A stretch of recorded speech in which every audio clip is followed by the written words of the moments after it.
ఇక్కడ అరుణ మాట్లాడుతా మొట్టమొదటిసారి జర్నలిస్టులు కూర్చొని ఒక సంస్మరణ సభను ఒక వ్యక్తి గురించి ఉద్యమంలో పాల్గొన్న వాళ్ళ గురించి మాట్లాడుతున్నారు అని తప్పకుండా రావాలి మీరు అన్నది. నిజంగానే మహిళా జర్నలిస్టులు 35 క్రితం వేళ్ల మీద లెక్క పెట్టినట్టు ఒక్కరో ఇద్దరు ఉండేవాళ్ళు. ఇవాళ నాకు సంఖ్య ఎంతో తెలియదు కానీ చెప్పుకోదగ్గ కనీసం హైదరాబాద్ నగరంలో సోషల్ మీడియాలో మామూలు ఈ మీడియాలో పనిచేస్తున్న వాళ్ళు టీవీ మాధ్యమం కావచ్చు, లేకపోతే పత్రికా రంగంలో కానీ కనీసం 100-150 మందో ఉండొచ్చు. 100 మంది కనీసం ఉండొచ్చు. టెక్నికల్ ఆస్పెక్ట్స్లో కూడా పనిచేస్తున్న వాళ్ళు అంతా కలుపుకుంటే కనీసం 150 మందిగా అన్నా ఉండొచ్చు. ఈ ప్రశ్న ఒకటి వేసుకోవాలి, ఇంతమంది జర్నలిజం ఫీల్డ్లోకి ఎట్లా రాగలిగారు? రావడానికి వాళ్ళకి దారులు తెలిసిన వాళ్ళు ఎవరు? ఈ అవకాశాలు ఎవరు కల్పిస్తే వీళ్ళు రాగలిగారు అనేది. మనం మహిళలుగా ఒక కీకారణ్యంలో ఒక భయంకరమైన పరిస్థితుల్లో బతుకుతున్నాం. ఈ మీటింగ్ ప్రారంభించే ముందు హత్రాస్లో జరిగినటువంటి సంఘటనల మీద, ఆంధ్రలో తెలంగాణలో జరుగుతున్నటువంటి అత్యాచారాల మీద మనం ఒక క్షణం మౌనం పాటించాం. అంటే ఒక 100 సంవత్సరాల కాలమే అయింది ఆడవాళ్ళు బయటకు వచ్చి. ఆడవాళ్ళు పుట్టి 1000 సంవత్సరాల కాలమైనప్పటికీ కూడా ఈ 100 సంవత్సరాల్లో విజిబుల్గా ఆడవాళ్ళు కనిపిస్తున్నది అనేక రంగాల్లో 30 ఏళ్ళు కూడా కాలేదు. ఇన్ని 1000 సంవత్సరాలుగా అణచివేతకి, హింసకి గురవుతూ కుటుంబానికి మాత్రమే పరిమితమైనటువంటి ఆడవాళ్ళు. మీరు ఒక్క నిమిషం ఆలోచించండి, మీ అమ్మమ్మలు చదువుకొని ఉండకపోవచ్చు అంట, మీ మదర్స్ కూడా పోస్ట్ గ్రాడ్యుయేషన్స్ చేసిన వాళ్ళు చాలామందికి ఉండకపోవచ్చు. ఫస్ట్ జనరేషన్గా ఉన్న వాళ్ళే ఆడవాళ్ళు చాలామంది ఉన్నారు. ఇప్పుడు మా జనరేషన్లో వచ్చిన వాళ్ళ మొదటి జనరేషన్ అనుకోవచ్చు, మా పిల్లల తర్వాత అనుకోండి. అంటే ఎవరేసారు ఈ దారులు? ఆ దారులు వేసిన వాళ్ళ గురించి మనం మర్చిపోతే మనం వాళ్ళు రాయగలుగుతున్నాము, మాట్లాడగలుగుతున్నాం, చేస్తున్నాం అని అంటే మనం నడవడానికి ఈ భయంకరమైన ఈ పురుషాధిపత్య దోపిడీ ఉన్నటువంటి అరణ్యం లోపల మనం నడవడం కోసం దారులు వేసిన వాళ్ళు అనేక మంది ఉన్నారు. ఆ దారులు వేసిన వాళ్ళని మనం మర్చిపోకూడదు ఎప్పుడు కూడా. వాళ్ళు ఆ దారులేసి ఒక బిట్టర్ స్ట్రగుల్ని సమాజంతో, కుటుంబంతో, ప్రభుత్వాలతోటి చేయబట్టే ఈరోజు మనం ఇక్కడ ఉండగలుగుతున్నాం.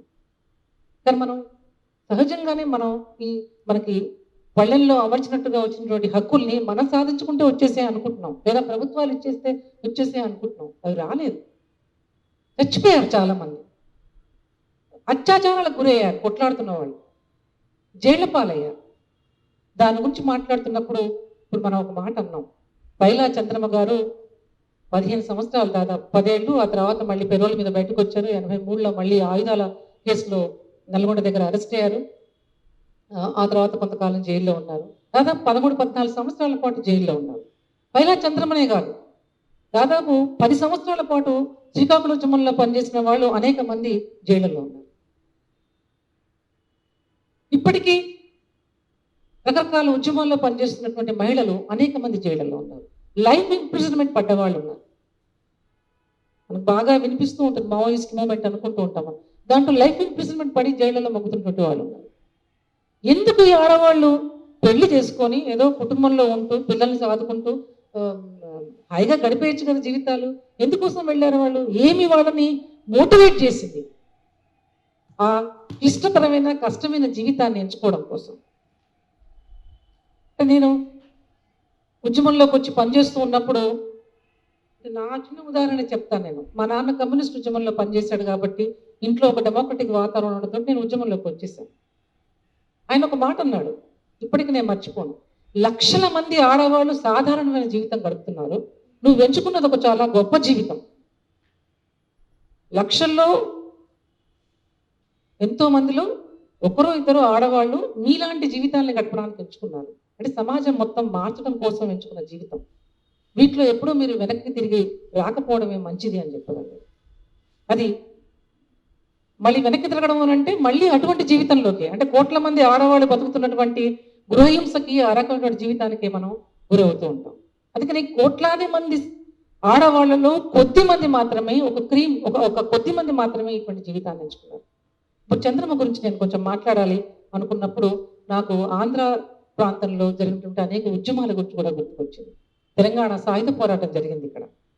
దాంట్లో అనేక మంది ఆడవాళ్ళు పాల్గొన్నారు. ఒక ఒక రచన జరుగుతున్నప్పుడు మల్లు స్వరాజ్యం గారి జీవిత చరిత్ర గురించి ఆవిడ ఇంటర్వ్యూ చేసినప్పుడు, అట్లాగే కొట్టపల్లి కోటేశ్వరం గురించి మాట్లాడుతున్నప్పుడు వాళ్ళు ఎప్పుడూ కూడా వాళ్ళ గురించి చెప్పుకోలేదు. నేను ఇంత చేశాను, నేను అంత చేశాను, నేను ఈ ఫోర్ ఫ్రంట్లో ఉన్నా. మేము అని మాట్లాడారు. దట్స్ సమిష్టి కలెక్టివ్ కృషి. పైలా చంద్రమ్మ గారు మీ గురించి మాట్లాడండి అంటే మేము చేశామమ్మా అని మాట్లాడారు. నేను చేశానని ఎప్పుడు అనలేదు. నేను చేశాను అనేది ఎప్పుడైతే వస్తుందో, నేను చేశాను, నేను ఇంత చేశాను, నేను ఇట్లా అనేది వస్తుందో, అంటే మనం సబ్జెక్టివ్ కాదు అక్కడ. మనం ఒక ఆదర్శం కోసం, లేకపోతే ఒక మంచి సమాజంలో జరగాలి అనే దానికోసం పనిచేసినప్పుడు వ్యక్తులు కాదు, అది సమిష్టి సామూహిక కృషి అవుతుంది. పైలా చంద్రమ్మ అటువంటి ఒక మాత్రమైనటువంటి శ్రీకాకుళ పోరాటం అనేటువంటి సామూహిక కృషిలో సమాజం మార్పు కోసం జరిగినటువంటి పోరాటంలో ఆవిడ భాగస్వామి అయ్యారు. 1967 ప్రాంతం నుంచి 71 వరకు శ్రీకాకుళ సాయుధ పోరాటం అనేది జరిగింది. మీరందరూ జర్నలిస్టులు కాబట్టి తర్వాత దాని గురించి చదవడానికి కూడా అవకాశం ఉంది, దాని గురించి తెలుసుకోవడానికి కూడా అవకాశం ఉంది. నేను అందుకనే అంత డీటెయిల్స్లో కూడా పోవట్లేదు. అక్కడ ఆ ప్రాంతం లోపల రాజామే కదా అమ్మ పుట్టింది. రాజాంలో చంద్రమ్మ జన్మించారు. ఆ ప్రాంతం అంతా కూడా అంటే పార్వతీపురము, టెక్కలి, సాలూరు,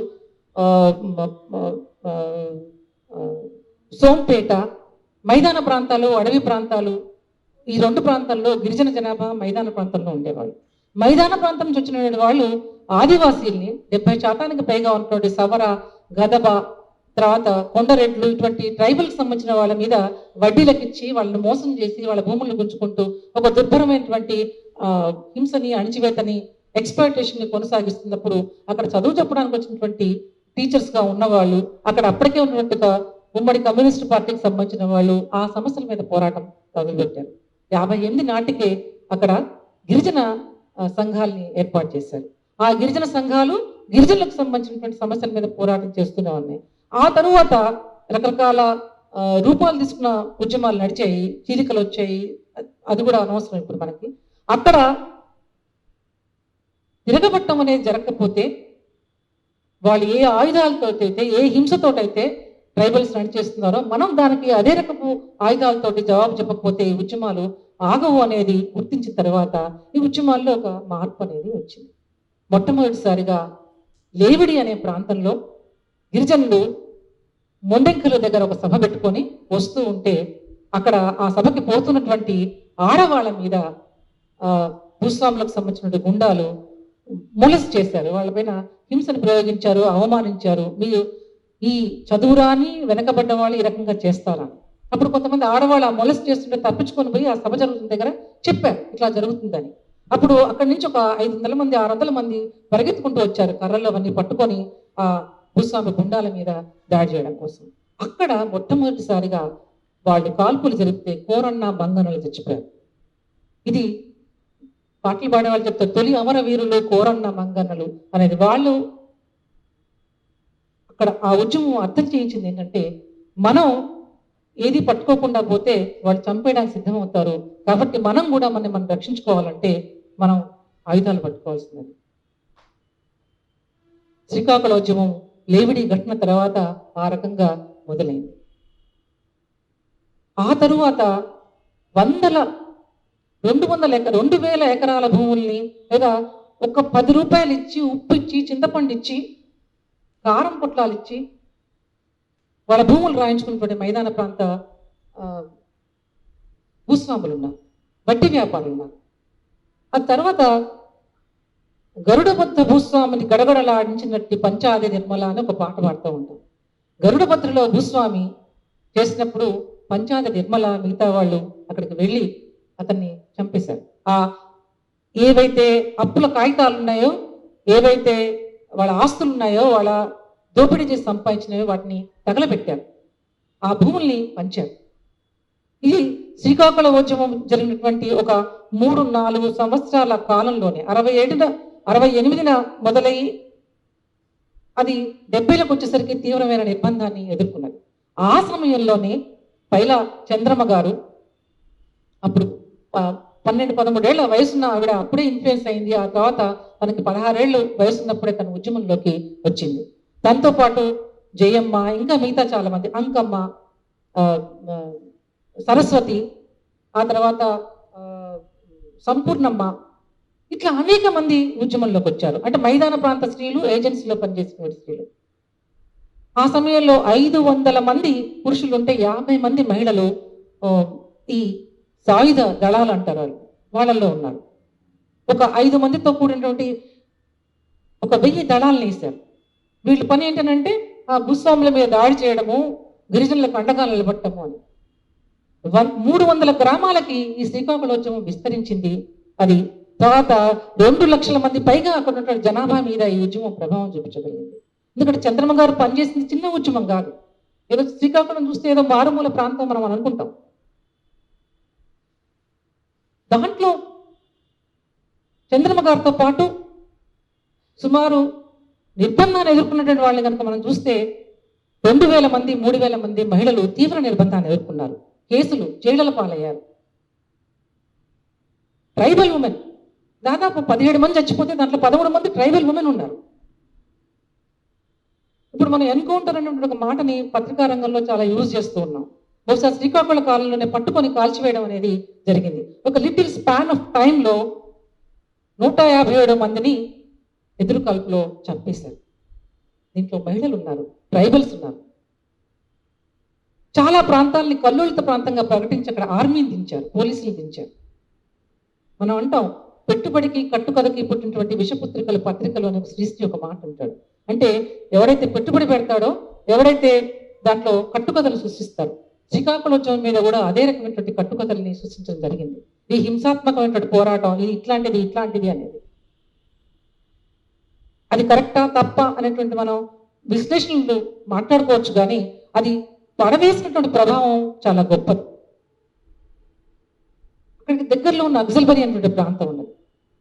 నక్సల్బరీలో జరిగినటువంటి ఉద్యమము, శ్రీకాకుళంలో జరిగిన ఉద్యమాలు మన రాష్ట్రంలో ఉన్నటువంటి రాజకీయాల మీద చాలా పెద్ద ప్రభావం చూపించాయి. అదే సమయంలో గోదావరి లోయ ప్రాంతంలో ఉద్యమాలు ప్రారంభమయ్యాయి. దాంట్లోనూ చాలా మంది పాల్గొన్నారు.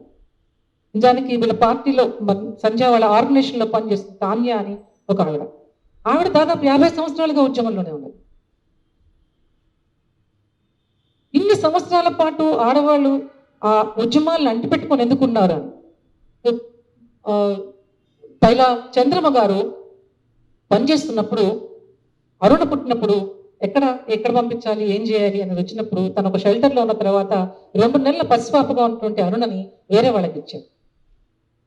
ఇంకొక జయమ్మ గురించి కూడా నేను మాట్లాడుతూ ఉన్నాను తనతో పనిచేస్తూ. జయమ్మ పిల్లలు, ఆవిడ కూడా ఉద్యమంలోనే ఉంటూ ఇటీవల కాలంలో చనిపోయారు. ఆవిడ తనకు పుట్టినటువంటి ఒక బాబుని ఎవరికో ఇచ్చేస్తారు. ఇంకొక అమ్మాయిని, లక్ష్మి అని ఒక అమ్మాయిని ట్రైబల్ వాళ్ళకి ఇచ్చారు. బహుశా సుచిత్ర చేసిన ఇంటర్వ్యూలో కూడా తను, మీ జర్నలిస్ట్ చేసిన ఇంటర్వ్యూలో కూడా చెప్పింది, ఎక్కడ ట్రైబల్లో మారుమూల సవర ట్రైబల్స్కో ఎవరికో ఇచ్చేస్తే వాళ్ళు ఎట్లా పెరుగుతున్నారో ఆ అమ్మాయి అట్లే పెరిగింది, చదువు లేకుండా. ఇంకో రకంగా అరుణ అదృష్ట దురదృష్టాల గురించి నేను మాట్లాడు, కానీ అరుణ ఈ రకంగా ఉంది అని అంటే తనని ట్రైబల్ ప్రాంతంలో కాకుండా ఒక మైదాన ప్రాంతంలో అప్పుడు పార్టీ సింపథైజర్స్కి ఇవ్వడం వల్ల అరుణ జర్నీ ఈ రకంగా నడిచింది. లేకపోతే జయమ్మ కూతురు లక్ష్మి ఎట్లా ఉందో అదే ప్రాంతంలో ఎక్కడో చోట ఉండొచ్చేమో. ఇప్పటికీ ఆమె రోజు కూలి చేస్తే తప్పితే బతకలేని స్థితి ఉన్నది. ఒకరు ఇద్దరు కాదు. మీరు తెలంగాణ పోరాటంలో చూసినప్పుడు ఎంతో మంది పిల్లల్ని పోలీస్ క్యాంపుల దగ్గర వదిలిపెట్టేసి వెళ్ళిపోయారు. ఆ నిర్బంధం ఉన్నప్పుడు ఎంతో మంది ఎవరికిచ్చామో కూడా తెలియనటువంటి స్థితిలో వాళ్ళ పిల్లల్ని, కమలమ్మ అని ఒక ఆవిడ, ఎవరికిచ్చామో కూడా పిల్లల్ని తెలియదు. ఇప్పటికీ కూడా ఉద్యమాల్లో పనిచేస్తున్నటువంటి వాళ్ళ పిల్లలు వాళ్ళ దగ్గర లేకుండా ఉన్నారు. ఎందుకు? ఎక్కడో అడవిలోనూ ఇంకెక్కడో పనిచేస్తూ ఉంటారు. మనం మాట్లాడుకున్నటువంటి మాతృత్వము లేదా తల్లి ప్రేమ ఇవన్నీ మనం మాట్లాడుతుంటాం కదా. ఇది మహిళలు అన్నిటికంటే పెద్ద గొప్ప త్యాగము వాళ్ళ పిల్లల్ని వదిలిపెట్టడం అని ఎంతో మంది చేశారు ఈ పని. బహుశా చంద్రమ్మ లాంటి వాళ్ళు మిగతా వాళ్ళకి ఇన్స్పిరేషన్ ఇచ్చింది తెలంగాణ సాయుధ పోరాటం లాంటి దాంట్లో తీసుకున్న నిర్ణయాలు అయితే, చంద్రమ్మ లాంటి వాళ్ళు చేసినటువంటి దాంట్లో అప్పుడు నిర్ణయాలు మాలాంటి వాళ్ళకు కూడా చాలా మందికి ఒక ఇన్స్పిరేషన్ని అందించినాయి. మనకి ఉద్యమం ముఖ్యము అనుకున్నప్పుడు పిల్లల్ని వదిలిపెట్టేసి ఎక్కడో ఉన్నారు. కొంతమంది పిల్లలు ఆ తల్లిదండ్రులు చేసిన చర్యని అంగీకరించి వాళ్ళతో పాటు మళ్ళీ కలిసిన వాళ్ళు ఉన్నారు. కొంతమంది మమ్మల్ని నెలల పిల్లలుగానే వదిలిపెట్టేశారనేటువంటి ఒక బాధని, ఒక దాంతో వాళ్ళ పేరెంట్స్కి దూరమైన వాళ్ళు కూడా ఉన్నారు. మీకు మాకంటే కూడా ఉద్యమాలే ముఖ్యమయ్యాయి అనేది మనకు ఒక ప్రశ్న రావచ్చు. ఎందుకు కనాలి, ఎందుకు ఇట్లా పిల్లల్ని వదిలిపెట్టేసేయాలి, ఏం చేయాలి అనేది. ఒక పెద్ద పోరాటం జరుగుతున్నప్పుడు ఇంత తీరిక కూర్చొని ఏం చేయాలి, ఏంటి అనే ఆలోచన కూడా ఉండదు. ఒక షెల్టర్లో కలుసుకోవడం అంటే ఎన్నో నెలల తర్వాత ఎప్పుడో భార్యాభర్త కలుస్తారు. మీకు కాంట్రాసెప్టివ్స్ వాడాలి, ఇంకేదో చేయాలంటే మనం చెప్పచ్చు, కానీ ఆ సందర్భాలు కూడా ఉండవు. అందుకని ఈ ఉద్యమాల్లో పిల్లల్ని వాళ్ళు ఎక్కడో చోట పెంచడానికి ఇచ్చేయడం అనేది జరిగింది. ఈ ఉద్యమాల్లో జైలు శిక్షలను అనుభవించారు. చంద్రమ్మ దాన్ని అనుభవించింది. అయితే ఒకటి గొప్పగా చెప్పుకోవాల్సిన విషయం ఏమిటి అని అంటే 1974 ప్రాంతంలో 70 లకల్లా శ్రీకాకుళం ఉద్యమం సెట్ బ్యాక్ అయింది. ఇబ్బందాన్ని అంతా చేసుకున్న తర్వాత ఆ ఉద్యమం కొనసాగుతూ వస్తున్నప్పుడు 74లో ఆ పోరాటాన్ని విరమించాం, సాయుధ పోరాటాన్ని విరమించామని అప్పుడు దాంట్లో ఒక భాగం నాయకత్వం ఇచ్చిన ఒక భాగం చెప్పినప్పుడు బైలా చంద్రమ్మ, బైలా వాసుదేవరావు ఆయన అప్పటికక్కడికి సెక్రటరీగా ఉన్నారు శ్రీకాకుళం ఉద్యమానికి. వాళ్ళు మాత్రం ఆయుధాలను విడిచిపెట్టలేదు. బైలా చంద్రమ్మ గారు ఇంకా మిగిలిన కొంతమందిని పోగేసుకుంటూ వాళ్ళు ఆ శ్రీకాకుళ పోరాటాన్ని కొనసాగింపు చేశారు. 75 ప్రాంతంలో చంద్రమ్మ గారు అరెస్ట్ అయ్యారు. అంటే వాళ్ళు ఈ ఉద్యమ స్ఫూర్తిని వదిలిపెట్టలేదు. ఆ తర్వాత అదే పోరాటం గోదావరిలోయ ప్రాంతంలో జరిగి 3 లక్షల ఎకరాల భూముల్ని పేదలకు పంచడం అదొకటి జరిగినప్పుడు పైలా చంద్రమ్మ గారు ఆ పోరాటంలో కంటిన్యూ అయ్యారు. ఎక్కడ తన జర్నీని ఎక్కడ తను ఆపలేదు. జైల్లో ఉన్నప్పుడు నాకు ఇప్పటికీ గుర్తు 83 ప్రాంతంలో నేను ఆవిడ అందరం ఒకటే ఆర్గనైజేషన్లో పనిచేస్తూ ఉన్నాం. విశాఖపట్నం జైల్లో ఉన్నది అని తెలిసినప్పుడు ఈ అమ్మాయి చాలా చిన్న పిల్ల, ఎప్పుడైనా వాళ్ళ అమ్మని కలవడం కోసం తీసుకొచ్చేవాళ్ళు, రహస్యంగా ఎక్కడో కల్పించేవాళ్ళు, వెళ్ళేవాళ్ళు, కాసేపటికి అయిపోయింది. అంటే అరుణ సొంత ఎక్స్పీరియన్సే కాదు, బహుశా ఉద్యమాల్లో పనిచేస్తున్నటువంటి అనేక మంది ఎక్స్పీరియన్స్, అరుణ ఎక్స్పీరియన్స్ బయటకు వచ్చింది. మనకి రాని ఎక్స్పీరియన్స్ ఇంకా చాలా ఉన్నాయి. అన్సంగ్ అంటాం, పేర్లు లేనటువంటి వాళ్ళు, గుర్తింపుకు నోచుకున్నటువంటి వాళ్ళు, వందల సంఖ్యలో ఈ ఉద్యమాల్లో పనిచేసిన వాళ్ళు. ఒక్కొక్కసారి ఆవిడ వైజాగ్ విశాఖపట్నం జైల్లో ఉన్నప్పుడు నిజంగానే ఒక రకమైన ఇన్స్పిరేషన్. ఆవిడ అక్కడ ఉంది ఇన్ని సంవత్సరాలు. కానీ 83లో తను వస్తున్నప్పుడు తను ఆయుధాలని పెరోల్ మీద వచ్చిన తర్వాత తను ఆయుధాలని తీసుకెళ్లేటువంటి ఒక చిన్న కార్యక్రమంలో పాల్గొంటూ అక్కడ అరెస్ట్ అయినప్పుడు తనతో పాటు వేరే వాళ్ళు కూడా అరెస్ట్ అయ్యారు. అయినప్పుడు ఆవిడని విడుదల చేయాలని చెప్పేసి అనేక చోట్ల ధర్నాలు జరిగాయి. ఆమెను తీసుకెళ్తుంటే రైల్వే స్టేషన్ దగ్గర సంఘాల వాళ్ళందరూ నిలబడి నినాదాలు ఇచ్చారు. తను జైలు నుంచి బయటకు వచ్చిన తర్వాత ఇక్కడ వెనక్కి తిరిగి పోలేదు. నా కుటుంబము, నా పిల్లల్ని తెచ్చుకుంటా, నేను మళ్ళీ పెంచుకుంటాను చేయలేదు. ఏదైతే విశ్వసించామో, ఏదైతే నమ్మి ప్రాణాలు ఇవ్వడానికి కూడా ఆవిడ ఒకటే మాట అనేది, నేను ఆ కాలంలోనే పోవాల్సిందాన్ని ఏ ఎన్కౌంటర్లోనూ 157 మందిని చంపేసినటువంటి ఉద్యమంలో పాల్గొన్నప్పుడు తనకి ఎంత ఆత్మీయమైన వాళ్ళు చచ్చిపోతారు. దాంట్లో ఇవాళ పొద్దున కలిసిన వాళ్ళు రేపటి చచ్చిపోయినటువంటి సంఘటనలు చూసినప్పుడు తన ప్రాణం తను నిలబెట్టుకుంటాను ఇంకా ఉంటుంది అనేటువంటి ఎక్స్పెక్టేషన్ కూడా ఎక్కడ ఉంటుంది? ఇది బోనస్ అనేది ఆమె. చంద్రమ్మ జయమ్మని వాళ్ళు మాట్లాడినప్పుడు ఇది బోనస్, మేము బతుకున్నాము అని అంటే, ఈ జీవితం కాదు, అప్పుడు చేసినదే జీవితం. మనకు అనుకోవచ్చు నాస్టాల్జియాలో బతుకుతున్నారు, ఎప్పుడో జరిగినటువంటి వాటిని మీరు తలపోస్తున్నారని. అంటే ఆ 3, 4, 5 సంవత్సరాల ఒక ఉద్యమ జీవితము వాళ్ళు ఇంకొక 40 ఏళ్ళు 45 ఏళ్ల పాటు మూమెంట్లో కొనసాగడానికి స్ఫూర్తినిచ్చిందనంటే అది ఎటువంటి ఉద్యమం మనం అర్థం చేసుకోవాలి. ఎటువంటి అనుపమ త్యాగాలతో నడిచిందో, ఎంత గొప్పగా నడిచిందో, అది ఎంత ఇన్స్పైర్ చేయగలిగిందో. చంద్రమ్మ మహిళా సంఘాల్లో తర్వాత పనిచేశారు. ఆ తర్వాత సోంపేట లాంటి దగ్గర నుంచి పోతే ఏ ఉద్యమము రైతులకు సంబంధించినది కానీ, ఏ రకమైన ఉద్యమం వచ్చినా కానీ చంద్రమ్మ ఎప్పుడు ముందు బాగానే ఉన్నారు. పైలా వాసుదేవరావు గారు చనిపోయినప్పుడు ఆయన ఒక వ్యాసం రాశారు, తన జ్ఞాపకాలు స్మృతులు. అరుణ కూడా ఉంది, గుర్తుందో లేదా. నేను మొత్తం చదివిన తర్వాత చంద్రమ్మతో అన్నాను, మీ వ్యాసం చాలా హృదయానికి తగిలేటట్టుగా సెన్స్ బాగా ఉంది అని. నేను రాయాల్సిన విషయాలు ఇంకా చాలా ఉన్నాయి. అక్క అనే అలవాటు, పెద్దవాళ్ళైనా చిన్నవాళ్ళైనా ఉద్యమాల్లో, నేను రాయాల్సిన విషయాలు చాలా ఉన్నాయి అక్క, నేను రాయలేకపోయాను, చెప్పలేకపోయాను. నేను అప్పుడే అన్నాను, మీ జీవితం గురించి ఆ, తప్పనిసరిగా రాసే ప్రయత్నం చేయాలి. అంటే తను సొంతగా రాయడం కష్టం, అలవాటు లేదు. ఆ జీవితాన్ని రికార్డ్ చేయాల్సిన జీవితాలు. ఇవాళ మాట్లాడుతుంటే నాకు అనిపించింది, ఇక్కడ మహిళా జర్నలిస్టులు కూర్చొని ఉన్నారు. మీ మీ పనిలో భాగంగా మీరు జెండర్ డిస్క్రిమినేషన్ని ఎంత మనం మాట్లాడుతున్న ఈక్వాలిటీ లేని తనాన్ని మనం పనిచేసిన దగ్గర చూసాం. సెక్సువల్ ఎక్స్‌ప్లాయిటేషన్స్‌ని కూడా మీడియాలో చూస్తూనే ఉన్నాం. అసమానత్వాలు చూస్తున్నాం. మనం ఒక రైటప్ రాసినప్పుడు దానికి ప్రాధాన్యత ఇవ్వకపోవడాన్ని చూస్తూ ఉన్నాం. అందాకెందుకు ఈ ప్రెస్ క్లబ్ లాంటి చోట్ల మనం కూర్చున్నప్పుడు కూడా ఆ తేడాను మనం గమనించొచ్చు. అంటే space itself male oriented, male dominated స్పేస్‌గా ఉండడాన్ని మనం చూస్తున్నాం. అంటే ఒక్కొక్క ఇంచు జర్నలిజంలో గానీ, ఈ ప్రెస్ క్లబ్‌లో మాకంటూ ఒక రూమ్ కావాలి, ఒక స్థానం కావాలంటానికి కూడా పెద్ద పోరాటం, కొట్లాట చేయాల్సినటువంటి అవసరం ఉంది. ఇటువంటి చోట ఉన్న మీరు ఎవరి జీవితాన్ని మనం వెలుగులో తీసుకురాగలుగుతాం? మన ప్రొఫెషన్ జీవితం ఒకటి ఉండొచ్చు.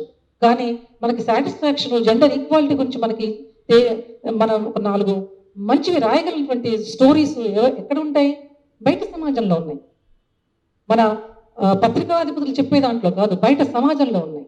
చిన్న చిన్న అంశంగా అన్నాను అంటే ఎవరికీ తెలియని అనామకంగా ఉన్నటువంటి జీవితాల నుంచి మనకి ఉత్తేజం కలిగించినటువంటి కథనాల్ని మనం రాయొచ్చు.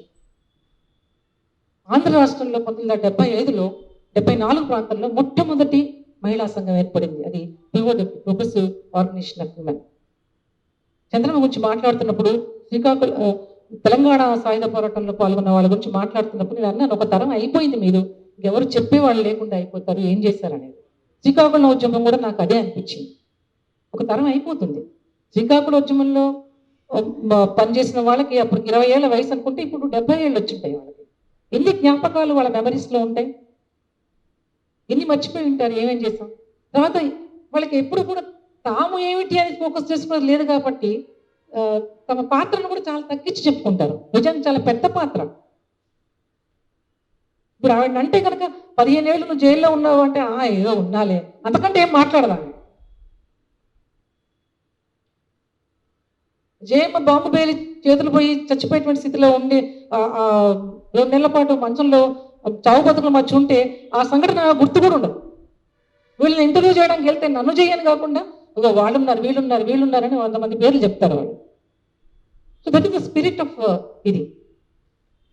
ఇప్పుడు నిజంగానే ఇక్కడ మహిళా జర్నలిస్టులుగా నేనేమి ఇట్లా చేయండి అట్లా చేయండి అంటలేదు, కానీ చేయగలిగినటువంటి పనులు చాలా ఉన్నాయి. ప్రొఫెషన్లో మనకి లిమిటేషన్స్ ఉన్నా యాజ్ ఎ రైటర్గా, నేను కూడా ఒక రచయితను కాబట్టి నేను చెప్తూ ఉన్నాను, యాజ్ ఎ రైటర్గా, ఒక క్రియేటివ్ రైటర్స్గా, ఒక విషయం పైన విశ్లేషణ చేసి రాయగలిగినటువంటి వ్యక్తులుగా సమాజంలో ఉన్నటువంటి మహిళల పట్ల జరుగుతున్న భిన్న కోణాలని మనం తీసుకురాగలిగితే చాలా గొప్ప కాంట్రిబ్యూషన్ అవుతుంది. అంటే రేపటికి బాటలేసినటువంటి వాళ్ళు ఎవరు అనేది 74లో పిఓడబ్ల్యూ స్టార్ట్ అయింది. అంటే ఇప్పటికీ దాదాపు 40 సంవత్సరాల కాలం ఒక మహిళా ఉద్యమం. అది ఎన్నో చీలికలు కావచ్చు, సెగ్మెంటేషన్స్ అవ్వచ్చు, 1, 2, 3. దాంట్లో ప్రారంభంలో పనిచేసిన వాళ్ళ పేర్లు మీరు కొంతమంది వినే ఉంటారు. లలిత కానీ, గీత కానీ, సుమిత్ సిద్ధు, ఆ తర్వాత ఇట్లా కొంతమంది ఉన్నారు. వాళ్ళకి ఇప్పుడు 66, 67 సంవత్సరాల వయసు వచ్చేసింది. అంటే అనకూడదు కానీ నెక్స్ట్ అయిపోయే జనరేషన్లోకి వాళ్ళు వచ్చిన్నారు. ఈ ఉద్యమ చరిత్రని 90లో మళ్ళీ ఇంకొక చైతన్య మహిళా సమాఖ్య ఇట్లాంటి రకరకాల ఉద్యమాలు కూడా వచ్చాయి. ఈ మహిళా ఉద్యమ చరిత్రని ఇంతవరకు ఎక్కడ ప్రాపర్గా రికార్డ్ అయినటువంటి దాఖలాలు లేవు. మహిళా జర్నలిస్టులుగా ఎన్నో రకాలటువంటి అవి మనం చేయడానికి అవకాశం ఉంది. అది మనకి మన సెల్ఫ్ సాటిస్ఫాక్షన్ కోసం ఉపయోగపడటం మాత్రమే కాకుండా రేపటి ఇంకొక తరానికి ఏ రకమైనటువంటి రీసెర్చ్ వర్క్ మనం చేయగలుగుతాం, ఎట్లా చేయగలుగుతాం అనేది. ఇది మాట్లాడుతుంటే శ్రీకాకుళం ఉద్యమంలో పనిచేసినటువంటి మహిళలుగా చంద్రమ్మ గురించో లేదా ఆ మహిళల గురించో చాలా వేళ్ల మీద లెక్కబెట్టదగినటువంటి 1, 2, 3 అని లెక్కబెట్టదగిన వ్యాసాలు వచ్చాయి. అంతే, రాలేదు. ఇంతమంది చచ్చిపోయారు, ఇంత చేశారే. రెండోది, ఎవరు మాట్లాడుకోగలుగుతున్నాం అట్లాంటి వాళ్ళ గురించి అనంటే నిజానికి ఉద్యమాలు పాపం వాళ్ళు ఎప్పుడు ఉద్యమంలో ఉంటారు కాబట్టి అందరి గురించి మాట్లాడడానికి అన్ని రకాల ఇది చేయడానికి సాధ్యం కూడా కాదు. ఎవరైతే ఆ కుటుంబ సభ్యులు ఉన్నారో వాళ్ళు ఆ లెగసీని నిలబెట్టే ఒక ప్రయత్నం లాగా చేస్తూ వచ్చారు. అది ఒక్కరి విషయంలోనూ ఇద్దరి విషయంలోనూ జరుగుతూ ఉండొచ్చు. బహుశా మీరు రంగవల్లి పేరు ఉండొచ్చు. ఆ కుటుంబం ప్రతి సంవత్సరం ఒక మీటింగ్ పెట్టడం, ఒక అవార్డుని డిక్లేర్ చేయడం జరిగింది. అంటే ఇంతమంది శృతుల్ని, ఇంతమంది వేసినటువంటి దారుల్ని తీసుకెళ్ళాలి అని అంటే అది ఎవరో చేయాలి, మాట్లాడుకోవాలి. ఆ జ్ఞాపకాలని షేర్ చేసుకునేటువంటి దాన్ని చేయగలగాలి. పైలా చంద్రమ్మ గారు ఒక స్ఫూర్తినిచ్చేటువంటి వ్యక్తి ఉద్యమంలో. ఆవిడ జీవితాన్ని అనలైజ్ చేస్తున్నప్పుడు నేను తెలంగాణ సాయుధ పోరాటం నుంచి ఇప్పటి వరకు ఏ విషయాలనైతే మహిళా ఉద్యమకారులు దాంట్లో పనిచేసిన వాళ్ళు ఎదుర్కొన్నారో షీఈ్ నాట్ ఎక్సెప్షన్ ఏమీ లేదు. ఆవిడ కూడా దాన్ని ఫేస్ చేశారు. అరెస్టుల్ని, నిర్బంధాలని, పిల్లల్ని ఇచ్చేయడము, ఆ తర్వాత భర్తలు ఎక్కడో ఒక చోట, తర్వాత భార్యలు వేరే దగ్గర నుండి పనిచేయాల్సి రావడం, సంవత్సరాల తరబడి కుటుంబ జీవితం అనేది కానీ ఎవరితో కానీ లేకపోవడం, ఫీల్డ్ మీద నుండి పనిచేయడం అనేది. So we have to record all these histories. అది మహిళా ఉద్యమానికి ఒక పెద్ద కాంట్రిబ్యూషన్ అవుతుంది. పైలా చంద్రమ్మ గారిని జ్ఞాపకం చేసుకుంటున్నప్పుడు 50 సంవత్సరాలు అంటే చిన్న విషయం కాదు. కొంతకాలం పనిచేసిన తర్వాత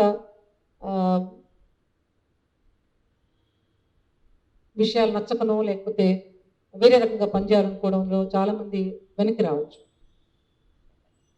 కానీ ఆవిడ ఎప్పుడు కూడా తను ఏ నమ్మిన మార్క్సిస్ట్ సిద్ధాంతాన్ని, విలువల్ని ఆవిడ నమ్మారో ఆ ఉద్యమాన్ని, ఆ పార్టీల్ని రకరకాలుగా మారచ్చు, ఇక్కడ అక్కడ ఎక్కడైనా మారచ్చు, కానీ ఆవిడ ఎప్పుడు కూడా తను నిలబడ్డ నేలని వదిలిపెట్టుకోలేదు. ఆ నిలబడ్డ నేల ప్రజలు, ప్రజా ఉద్యమాలు, విప్లవోద్యమం అనేది.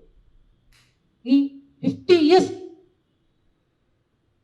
ఇంత సుదీర్ఘకాలం పాటు అంటిపెట్టుకున్న వాళ్ళు కూడా మనకి తక్కువ మందే ఉన్నారు, చాలా తక్కువ మందే ఉన్నారు. ఆ దృఢమైనటువంటి విశ్వాసం, నమ్మకం ఆవిడలో ఏమి నిలబెట్టింది, ఎందుకు నిలబడింది ఆవిడ అట్లా అనే దాన్ని నిజంగా అది కనుక్కోగలగాలి. మనం క్రానలాజికల్గా చెప్పచ్చు, ఫలానా అప్పుడు ఫలానా అప్పుడు ఫలానా అప్పుడు ఇట్లా జరిగింది, ఇట్లా జరిగిందని. సో ఏ స్పిరిట్ ఈ ఆడవాళ్ళు నిలబెట్టింది? వాళ్ళ హృదయంలో, అంతరంగంలో ఏమున్నది? ఎందుకు ఏ ప్రలోభాలకి లొంగకుండా వాళ్ళు ఉంటున్నారు? అంటే ఉండడం ఒకటే క్రైటీరియా కాదు. చాలామంది 30 ఏళ్ళు 40 ఏళ్ళు ఉన్న వాళ్ళు ఉన్నారు. అంటే ఒక మధ్యతరగతి జీవితమో లేకపోతే కంఫర్టబుల్ లైఫ్తోనో ఉంటూ ఉద్యమాల్లో ఉండడం అనేది వేరు కాదు. తాను 65 ఏళ్ల వయసు తర్వాత మారుమూల ప్రాంతానికి వెళ్ళి ఉన్నది. అరుణ మాట్లాడుతూ అన్నది, ఎందుకున్నావు, వర్షం పడితే కురుస్తుంది, పోవడానికి కూడా దారి లేదు, ఇటువంటి చోట్ల నువ్వు ఎందుకున్నావు అని అంటే, అక్కడ పార్టీ వాళ్ళు ఎవరు లేకపోయినా మామూలు సాధారణ జనం వచ్చి ఆ ఇంట్లో పడుకునేవాళ్ళని. ఓ రిక్షావాడు, ఇళ్లలో పనులు చేసుకునేవే, రైతులు, కూలీలు చేసుకునేవాళ్ళు, ఇట్లాంటి వాళ్ళందరూ కూడా అంటే ప్రజల్లో ఉండడం అనేటువంటి ఒక సూత్రాన్ని, నీళ్ళలో చేపలాగా మనం కలిసి ఉండాలి అనేది ఎట్లయితే ఒక మార్క్సిస్ట్ అని చెప్పాడో, ఆమె ప్రజల్లో ఉన్నది. అది గొప్ప స్పిరిట్. సో మిత్రులారా, నాకు ఈ అవకాశం ఇచ్చిన మీకు కృతజ్ఞత. నేను మీరు జర్నలిస్టులుగా అత్యాశయేమో కానీ కనీసం కొన్ని కథనాలు, ఇట్లాంటి మంచి కథనాలని కొన్నిటిని తీసుకురాగలుగుతారేమో వెలుగులోకి. అవి ముందు తరాల వాళ్ళకు కూడా ఒక దారి చూపించినటువంటి వెలుగు దివ్వెల్ లాంటివిగా నిలబడతాయని ఆశిస్తున్నాను. Thank you.